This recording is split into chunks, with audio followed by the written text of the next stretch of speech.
Okay, remember that this is a warm-up and you are supposed to be doing this on your own to make sure that you're ready to move on.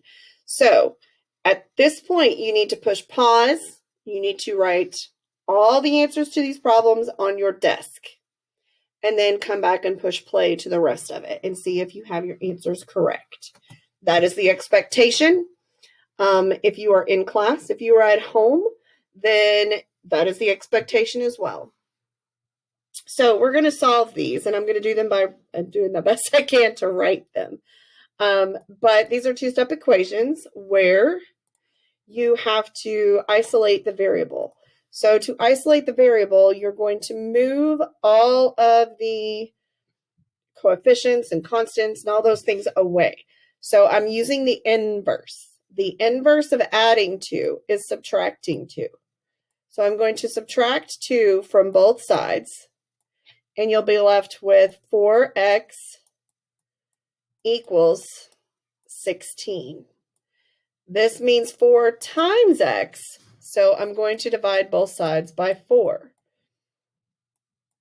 And your final answer will be x equals 16 divided by 4 is 4.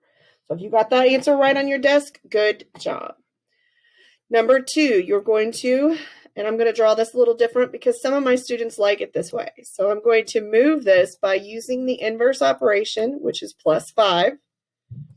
And that means that the only thing left on this side is 2x. But I moved the 5 over here, so it is 1 plus 5 is 6. I'm going to move this 2 over by using that inverse operation of dividing by 2. So the answer to this one is x equals 3.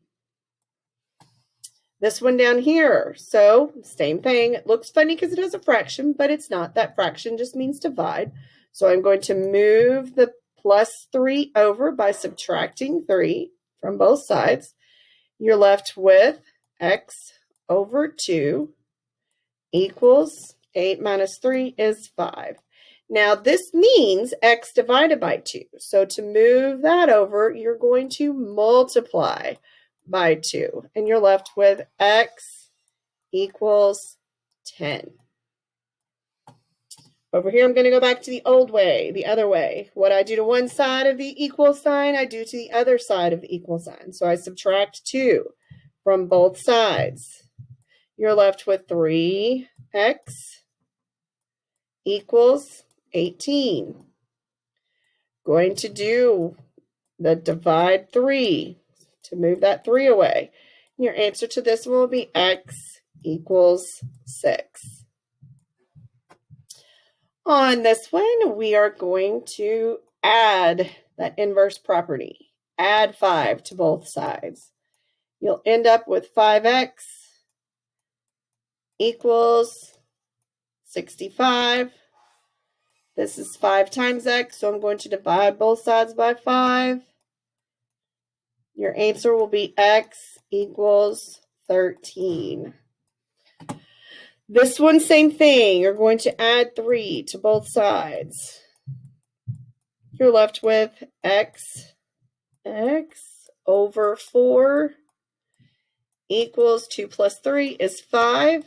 This means x divided by 4, so I'm going to multiply both sides by 4. And your answer will be x equals 20. If you got all those answers ready, you're doing good. Or if you got all those answers right, you're doing good.